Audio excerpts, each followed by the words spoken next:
You're listening to The Upland Rookie, a podcast presented by Final Rise, Onyx Hunt, NSTRA, Gunner Kennels, and Inukshuk Professional Dog Food. And you're listening to episode 97, part 2 with Erik Petersen. If you haven't listened to part 1, go back and listen now.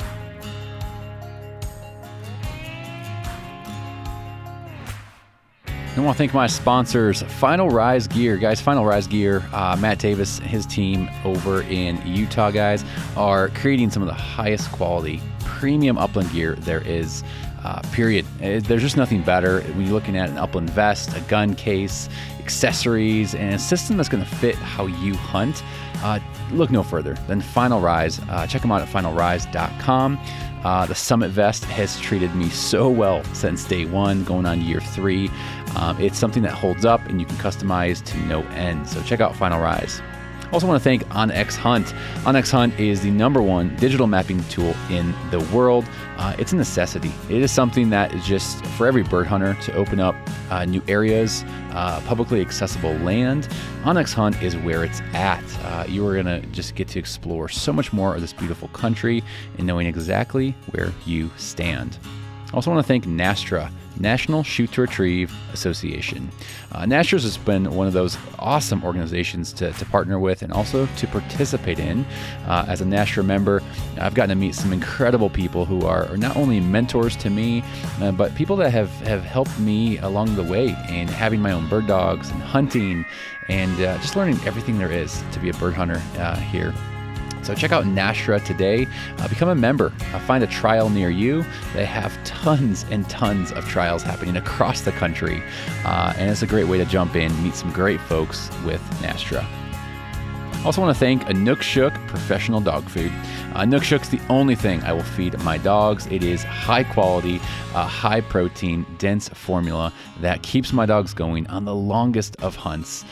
Summer, winter, fall, spring, the whole thing. My dogs are always on Inukshuk. They have different formulas. It's going to fit your needs for your dogs. Check them out at inukshukpro.com. And last but not least is Gunner Kennels. Gunner Kennels is the best kennels on the market today, period, hands down. End of story. I could end it right here, but I won't. I've tried every kennel brand on the market today, and Gunner is the only one I trust with my dogs. Carrying them across country on the road, hunting trips, to the vet appointments, whatever I'm doing, I'm putting them in a Gunner kennel. Gunner's got some incredible products, not just the kennels, but fan kits, accessories, orthopedic pads, food crates, bowls, bumpers, you name it. Check out gunnerkennels.com today and get your hands on some of their products. You will experience the difference. You'll experience how every product is intentionally built and engineered to the nth degree. So check out gunnerkennels.com. Well, welcome back to the Upland Rookie Podcast. I'm your host, Will Larson, and this is episode 97, part 2 of my conversation with Erik Petersen. Our conversation got so good, I decided to break it up into 2 parts. So I'd highly recommend, if you have not listened to part 1, which would be episode 96, if you've not listened to that yet, hit pause, go back, give that one a listen, and then jump back in here to episode 97. Again, lots of great content and just Erik unpacking his story and some of the creative process in producing high quality videos that are really telling a story. Just got really, really fascinating. And so hope you guys have been enjoying this little mini 2-part series as much as I did. And so without further ado, we are going to jump right back into our conversation with Erik. Yeah, that was kind of a one and done. We had talked about doing a second season, and then Matt said, let's do this other thing. So I don't know if we'll go back to that.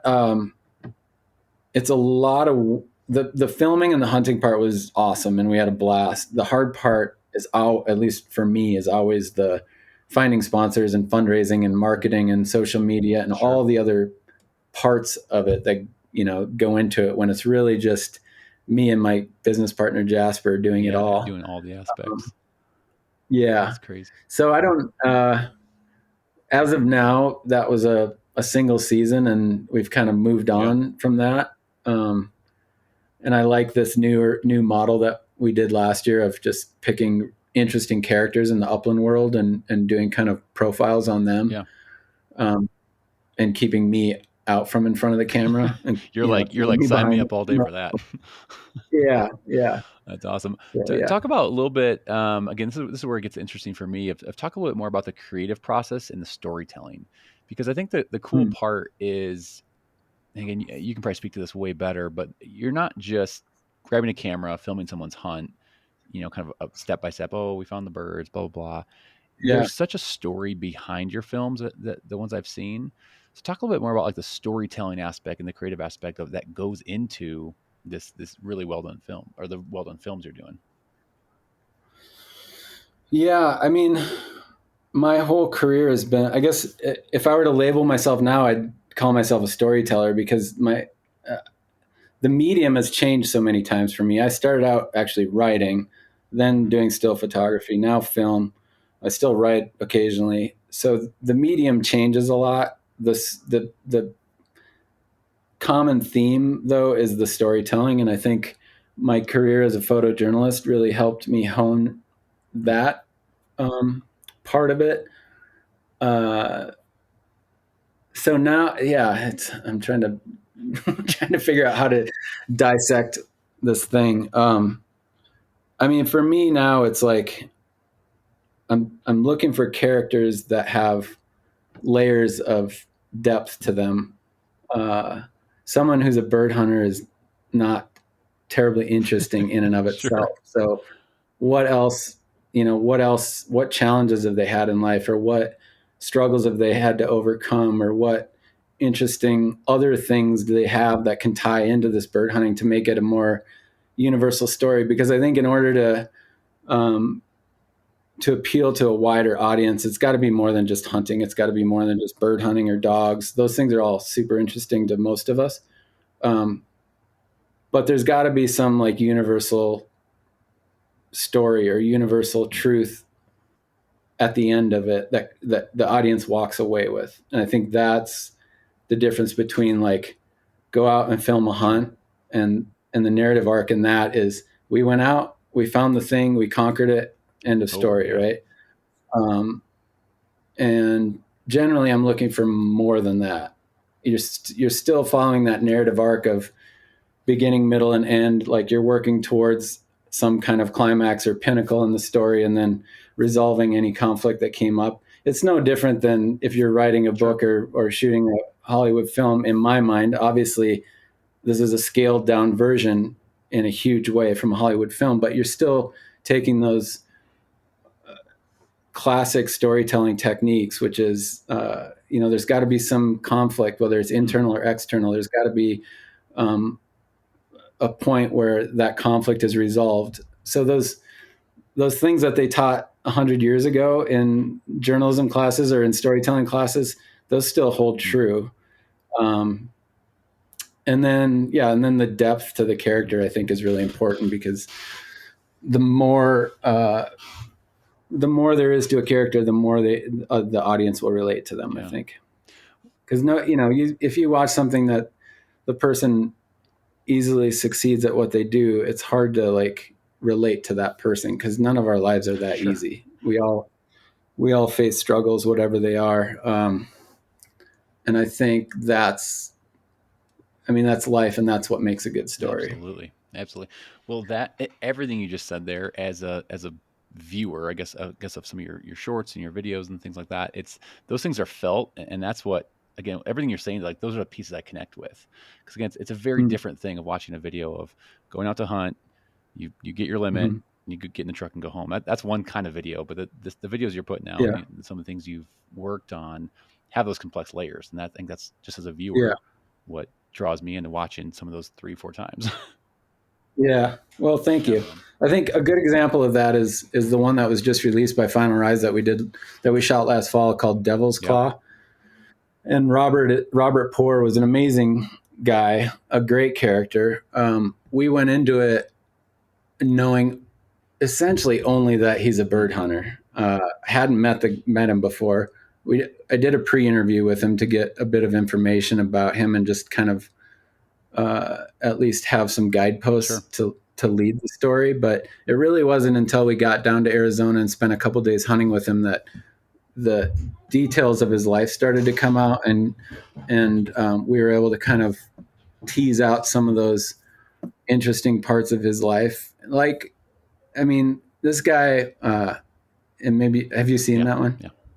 Okay, so he's, he looks like a curmudgeonly old guy. Not old guy. He's not an wow, old guy. Robert, don't send me hate mail. Sorry, Robert. Sorry, Robert. Send it to Eric. Not old. I shouldn't even say he does have a sweet mustache. He's got that like old school. Yeah, yes, he looks old school. He looks a little rough, but he's got an amazing sense of humor. You would never guess it, but he's like the godfather of memes. I mean, he makes these amazingly funny upland hunting memes that you would not, if you looked at him, you'd be like, that guy he's not on Instagram. Right, yeah, exactly. But he's got a great sense of humor and great. And so all like these things started to come out in the days that we spent with him. And then, we were talking about all the pokey things that'll get you in Arizona, and he described to us this devil's claw. And it wasn't until like day 3 of hunting with him that this concept of like, here's this guy who's making a concerted effort to get people out and appreciate the things that he loves, this landscape, the birds, the sport of upland hunting, especially Mearns quail, like very specific, important to him. And he's dispersing this knowledge to anyone who asks. Essentially, he's a wealth of information, and he's happy to share it with people. And it was much like the story you told about this devil's claw, which is a pokey thing that attaches to you in the Arizona desert and then disperses its seeds by traveling along on your pants leg. So that's like one example of. And so you didn't go in with that. You learned that as you were filming. No. Yeah, which often happens. It's like until you spend enough time with a person and really get to know them on a deeper level, that stuff doesn't come out. Like I feel like hunting is on a very scaled down, and I hesitate to say this because it's really not related at all, but it's like going to battle with someone. Like if you spend enough time outdoors, whatever you're doing, whether it's rock climbing or kayaking or skiing or hunting, you go through challenges together, and it develops this bond. And in that bond comes a connection that allows you to communicate on a different level and get, and, garner information about a person that you would never otherwise know. And that's often the case, is like this stuff doesn't come out until you spend enough time with someone. And I think that's another big takeaway from my days of photojournalism, is it takes time to get to that level of storytelling. Yeah. So kind of like what you're sharing with the story you did in Robert here, do you typically go into films like these with like a full written out like story, or is your approach, you kind of let it develop, you kind of get to know them personally and let the film go where it goes? It sort of depends on the film. Early in my filmmaking days, I was very documentary style. So I would roll with the character for months at a time and let the story unfold as it goes. The deeper into this we get, the more polished our work gets, and that just requires more scripting and more planning ahead and more like storyboarding and figuring out what the story is, how we're going to tell the story, but also what visuals are going to go along with that in order to convey that story visually as well as, audibly. Okay. So it sort of depends on the story. It sort of depends on the character, and that's developed as I've gotten more into this filmmaking. Is for a more polished end product, it requires a lot more work on the front end of, pre-interviews, learning about the person, spending time with them, storyboarding, lining everything out, figuring those details out, and then you hit the ground with them, and you've got a pretty good roadmap of what you're trying to tell. That sometimes that changes. Sometimes it's a 180, and the story you set out to tell is not the story that you end up with. Yeah. And, just being flexible enough to roll with that is also, I think, a pretty important element of storytelling. Absolutely. I mean, from your time with doing the video work and then the photojournalism, what is it harder to tell a story with photos in your mind? Is it harder to tell a story with video? Easier? Like, if you had to kind of wrestle with that? Um, Logistically, video is a lot harder. It requires more people. It requires more equipment. It requires more time on the ground. Um, from a storytelling, to be effective storytelling with still photos, you have to be really good. Like to capture in a photo or a series of photos, enough information to tell a story is much more challenging because you don't have audio. You don't have as much depth Okay. at your fingertips to work with. Okay. So it's harder to convey a story with photos, but it's harder logistically On the to put together a story with film video. crew. Yeah. Does Yeah. that make sense? No, it does. That does. I was curious on that one. Going back to the Tailgate Tales real quick. Again, it was a very unique series you did because again, you tied in the artist aspect. How, I Yeah, mean, I guess how did you learn about the different artists that you featured in there that also bird hunted? That's a very specific, very niche kind of group, even niche, I guess, within the niche yeah, of upland hunting. How did you yeah. kind of find them, and how did that idea really come about and get flushed out? Honestly, the idea came about on a chairlift when Jasper and I were skiing one day. We were trying to figure out a way to incorporate our video skills into the upland world. We didn't want to do just we wanted to do something really unique and something really different. Um, there's a series that Canna Outdoors has done. I'm trying to think of what it's called now. It's all in the waterfowl world. Oh, I can't think of the name of it now, but he's an amazing storyteller, and he travels across I think all 50 states, and is still telling these stories. Anyway, that was kind of the Okay. model. This guy was doing some amazing storytelling and telling in the waterfowl world, and we thought nobody's doing that in the uplands. Somebody's got to. It's going to happen. Why not? Why not us? So yeah, the idea was birthed on the chairlift skiing one day, and the characters. I mean, Montana is a wealth of interesting characters and bird hunters and artists. Most of them I actually knew ahead of Okay. time. The musician we had, I shot. He actually scored a film that I shot for Patagonia years Oh, right ago. on. Um, so, and he had gotten into hunting later in life, and I thought there's so many, adult onset, Sure. whatever we're Yeah, yeah. calling those people now, uh, I think that's the right term now. hunters. I think so. Yeah, okay. There's so many of that style of hunters that we wanted to include someone like that who hadn't gotten into hunting, until they were an adult. So he was a good fit. Uh, the tattoo artist was a buddy of Jasper's, and that episode I actually got a Oh, that's tattoo right. of Yeah, my yep. I remember that. short hair flushing a rooster, which was fun. Um, so he was a friend of Jasper's, and then Chris Dombrowski, who's a writer and poet out of Missoula. I had photographed him for some magazines in the past. I knew he was a big bird guy. He's got an English setter, and an amazing writer. And so I had photographed him before. Amber Blazina, who is a wildlife artist, she was a connection from someone I knew that was suggested to me, and she was a wonderful human and a great artist, and fun to visit with her. And then, and then Matt, I guess, was Yep. the last one, and I got connected to him. I bought a Final Rise vest early on. I think I was, one of the early buyers of that vest when he just got started, and then I shot some photos of birds and dogs in his vest and sent them to him and said, "Hey, this is what I do. If you ever need, marketing photos or Yep. whatever, this is my wheelhouse." And so we connected that That's way, awesome. and that's led to a great Yeah. relationship. Dude, that's so cool. That's I still think going. Matt needs Yeah, to start putting like serial numbers in these vests. So we I've talked to more and more people, a couple other people, who again we're in that early stage of vest orders, and so I'm always yeah. curious, like who got the first one? who Yeah, got it would be really interesting to know, number like, one, Matt? my top 10, my top Yeah, 20. I kind of just want to know.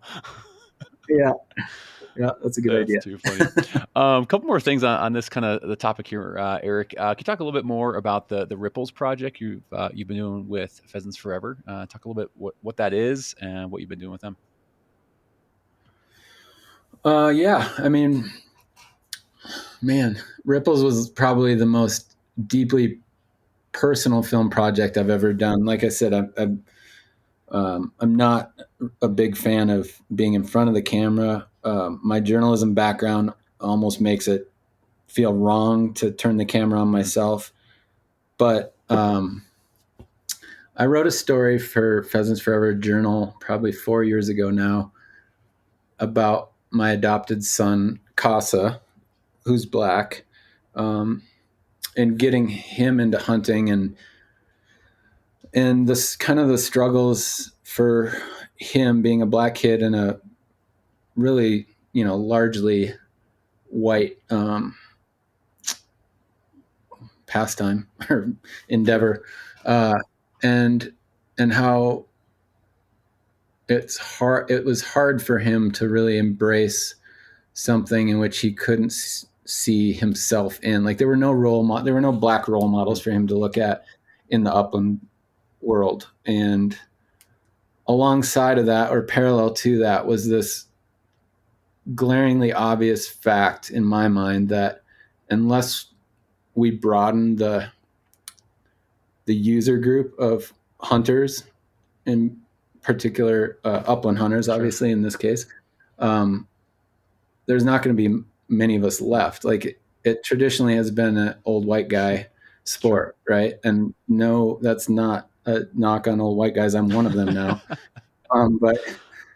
But like it needs to expand beyond that in order to survive, in my mind. Like we need to open it up to more kids and women and people of color. And so that was the magazine story that I wrote, was kind of this wrestling with, I have a black kid who loves to hunt. He doesn't have a lot of role models. There's not a lot of people out there for him to look up to grasp onto. Like he loves soccer too, but he can watch a soccer game and see someone who looks like him, Connection, which helps, I think. Yeah.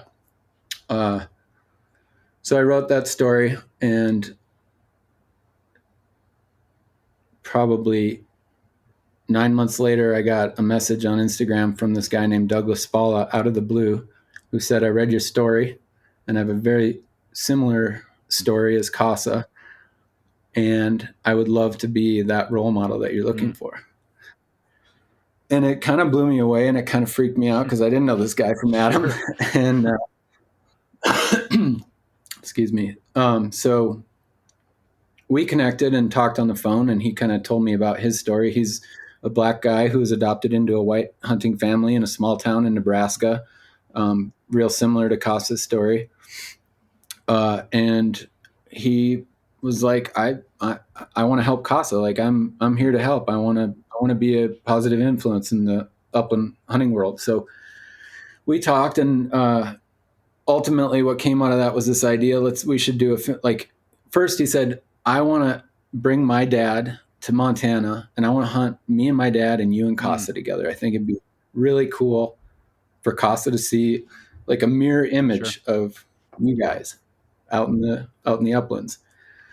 So we talked about that, of them coming up to Montana and hunting, and then pretty soon it kind of turned into, well, maybe we should turn this into a film. So I reached out to Pheasants Forever. I've worked with them in the past, and they were amazing and said, yeah, let's do it. This sounds awesome. So Douglas came to Montana.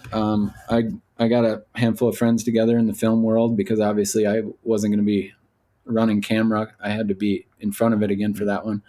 And we spent a week in central Montana hunting and filming and telling the story about, what it means to be black in the upland hunting world, what it means to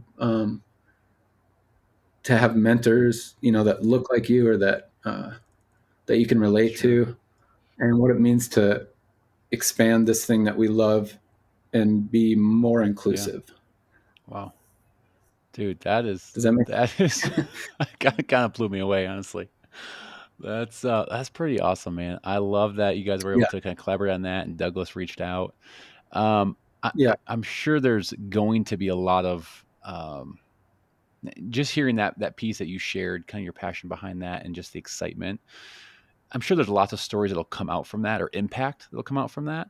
Have you guys yeah, heard anything since that came out of any stories of impacting other kids or people of color out there, that story yeah, has touched? yeah. It's been amazing. I mean, the name of the film is Ripples, and uh, the intent of that was like more what Douglas is doing. He's creating ripples in the world by stepping out and becoming this mentor, not just for Casa, but now he's on the on the national board of Pheasants Forever, and he's Mm, put himself out there in the sure. public in order to move this movement forward, which I think is really cool. And the ripples he's created with that are far beyond what we'll ever know. But the ripples that have come from the film too have been Mm, astounding. Like I've gotten so many messages of people, a lot of other adopted families actually who have said, you know, we adopted a black kid too, and we're a big hunting family, and it's just really impactful to have um, this model and this film and this movement to kind of show their kids and show that they're not the only yeah. ones.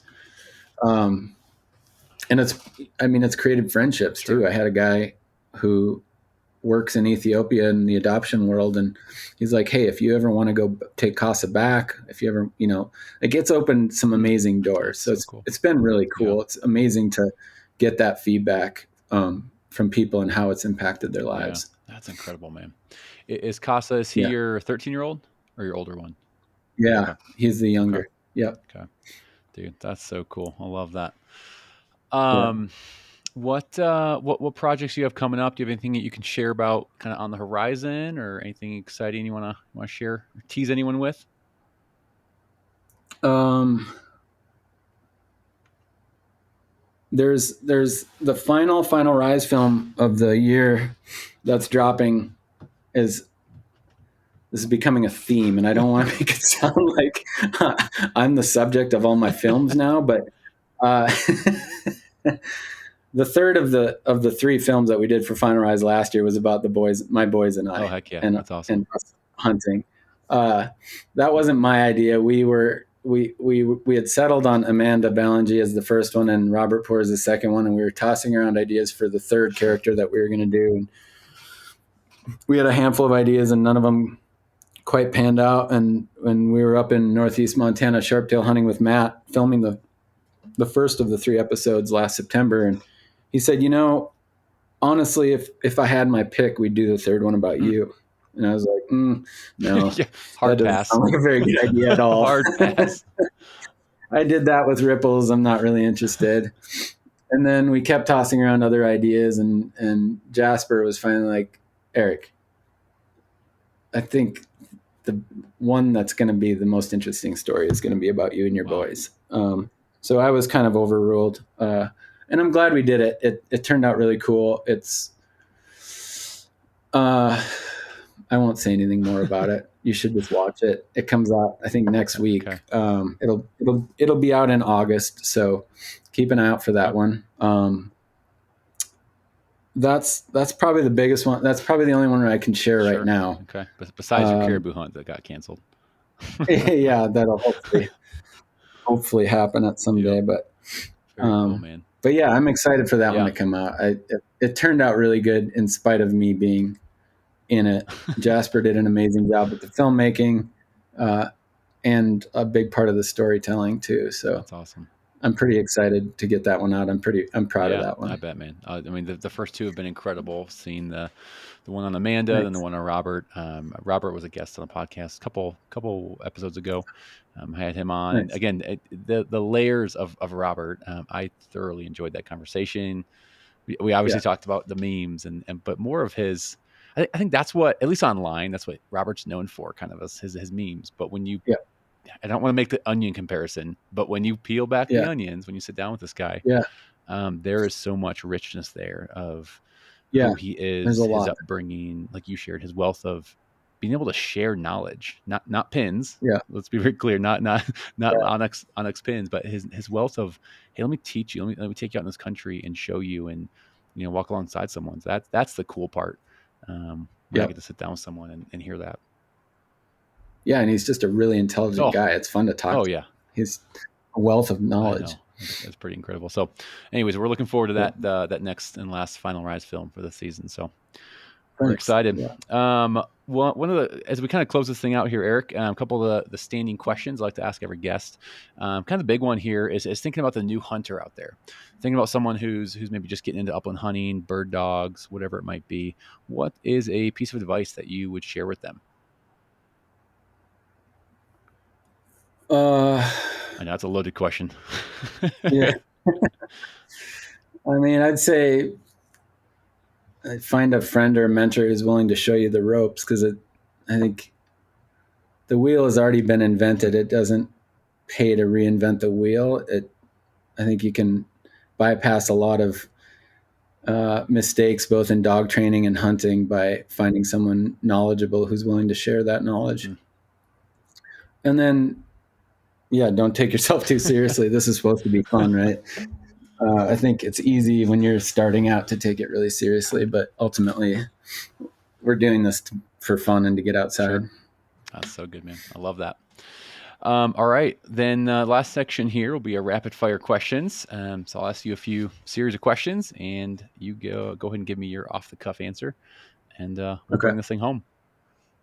Okay. All right, for you, Eric, what came first, the dog, the gun, or the bird?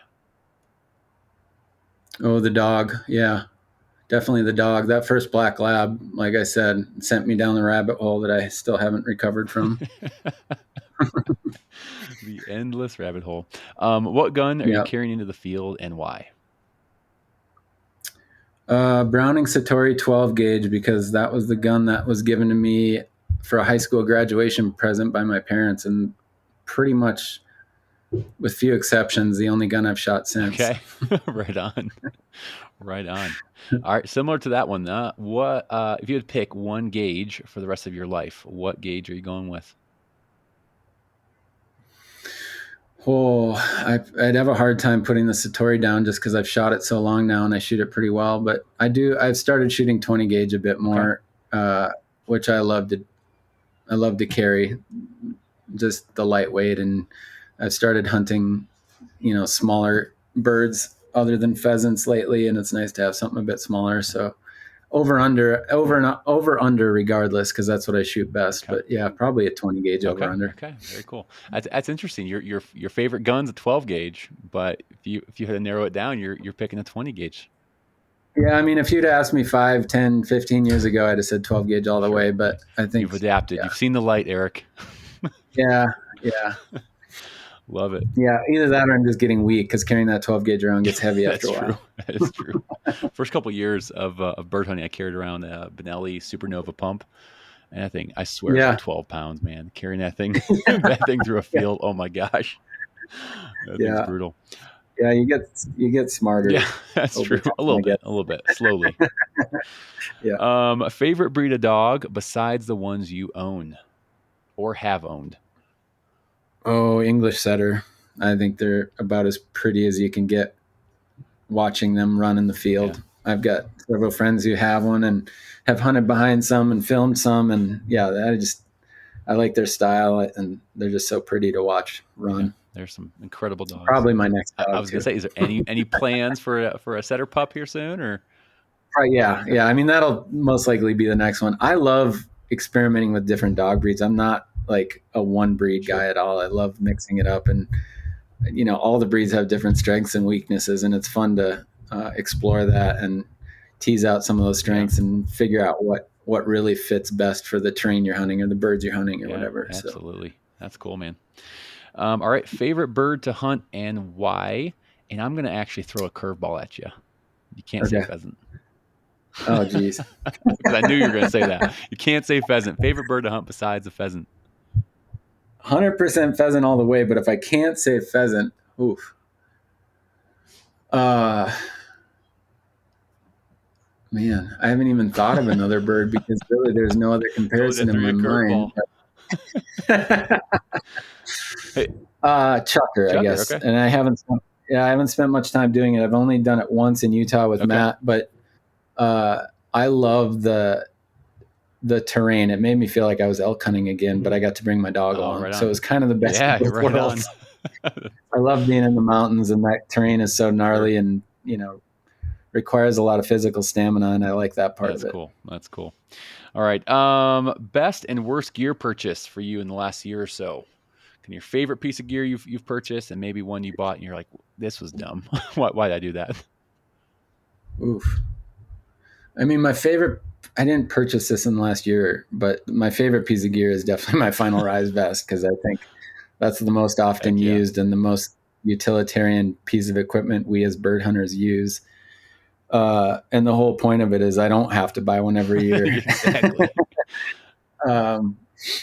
Man, worst gear. I don't even. Uh,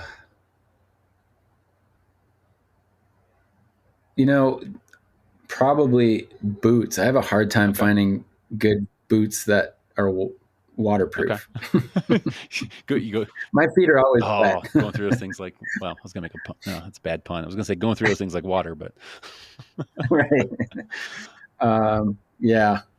I'm not a huge gear junkie. I find something that works, like my 12 gauge just keep Satori going. or my, Sony camera, and I make it work for my purposes, and I make it last. And so yeah, I'm not a huge gearhead, whether it's cameras or hunting stuff. Sure. I just kind of figure out what works and go with That's it. awesome, man. That's another good piece of advice too, even for anyone getting into it. It's, you don't need all the newest gear, things like that. And I'm preaching myself a little bit too, Yeah. because I am more of a gear junkie, but I think Yeah. that's a growth area, I would say, for me. I mean, I appreciate that in people that I hunt with. Like, I like learning about new gear. I like seeing what other people are using, because I'm not that way. And there are times when I wish I was. I don't look down at those people. I think it's a strength as much as a Sure, weakness. sure. But I've just never been wired that way to like geek out on the gear part. Yeah. It's like, let's go do it. Let's just go do it. Let's go climb that Chucker Hill. Yeah. Yeah. Yeah. All right, two more here for you. Your go-to snack on a hunting trip. Ooh, Nutter Butters. Nutter Butters. Oh, good old. I haven't had one of those in years. Yeah, they don't melt.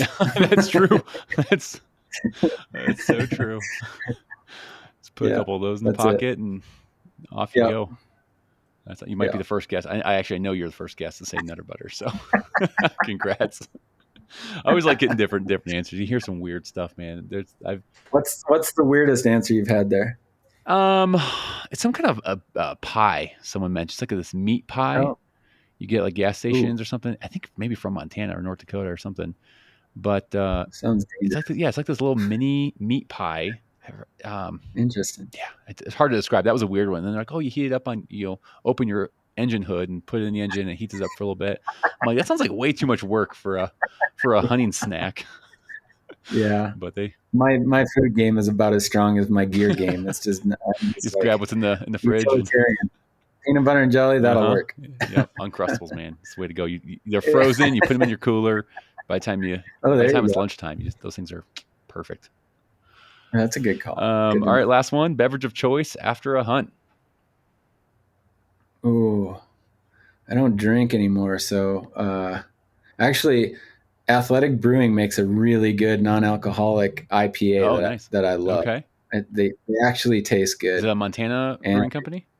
No, I think they're East Coast, but you can kind of find them everywhere now. They've kind of gotten popular. Nice. So, yeah, I mean, I'm a big coffee drinker too, but after the hunt, probably a Athletic Brewing beer, I guess. There you go, man. And coffee, I mean, you can do coffee before and after a hunt or during. Yeah, I do usually all day. There you go. Oh man, well, Erik, this has been so much fun, man. Where, if people want to follow along on kind of some of your work, your stories, what's the best place to follow along? Instagram, Facebook, you have a website? Yeah, Instagram, and it's just Erik Petersen Photo. Erik is with a K and Petersen is SEN. Okay. But yeah, Erik Petersen Photos is kind of my website and social media presence all wrapped up in one. I guess. Keep it simple, right? Yeah, I like it. Yeah. I also appreciate the EN. I get the Everyone thinks I'm an ON Larson, and Oh it's weird. yeah, I'm an EN, so it's always it's a good Midwest name. yeah. Where did you grow up? Chicago. Yeah, yeah. Okay, yeah, that's a good So, Midwest spelling, yep. right? Just to Just throw them off a little throw a bit. curveball. Yep. Exactly. Yep. Well, Erik, this has been, I can't say my favorite conversation because, I'm going to piss someone off, but Yeah, Robert will let yeah, you live Robert will, down. yeah, he'll throw a hissy fit. But this has been a blast, man. I've really loved unpacking your story more. And, thanks for just articulating kind of the storytelling piece of some of your work. I think that was a part Yeah, I was most excited to get into a little bit. I had some other people just talk about film and photos and all that stuff, which is super fun. But I really was excited to dive yeah. into that aspect more. So thanks for unpacking that. Oh, my pleasure. Yeah. Yeah, this has been Yeah. fun. Thanks for having me Absolutely, on. man. Appreciate it. Well, we will talk to you soon, I'm sure. And good luck this season. I know it's kind of right around the corner for a lot of us. And so, Yeah, it's coming up yeah, good quick. luck. Have a blast with your kids out there. And maybe we'll cross paths someday. Sounds good. Thank Thanks. you, Will. All right. Well, that's a wrap of my mini 2-part series with Erik Petersen. Erik, thank you so much, man. Thanks for just taking time to really thoughtfully unpack more of who you are and some of the work you've done and the intentionality that you put into each and every video series that you have done. They have been a big blessing to me, and I know a lot of people. Give us a taste of watching high quality videos on bird hunting and really the stories behind it. Again, I just know high quality videos like that are something that can capture someone's interest. Maybe a new bird hunter who's kind of on the fence about getting into something like this. I think your videos have the ability to really connect at a heart level with the audience. And so all that to say, thank you. Thanks for jumping on here, man. Hey, that is a wrap. Be sure to leave a rating and review on Apple Podcasts or Spotify. Head on over there. Love seeing reviews, what the show means to you, how the show's impacting you in some way or another. And be sure to share it with a friend on social media. I love seeing sharing an episode. You share it in a story, a post, whatever it might be, and just saying, hey, this was great because of X. What is that for you? Whether it's a dog trainer I've had on, or someone sharing some stories, or how they got into hunting. What is it? What's that thing for you that you are taking away and enjoying from the podcast? Until next time, go put some miles on those boots and follow your favorite bird dog. Take care.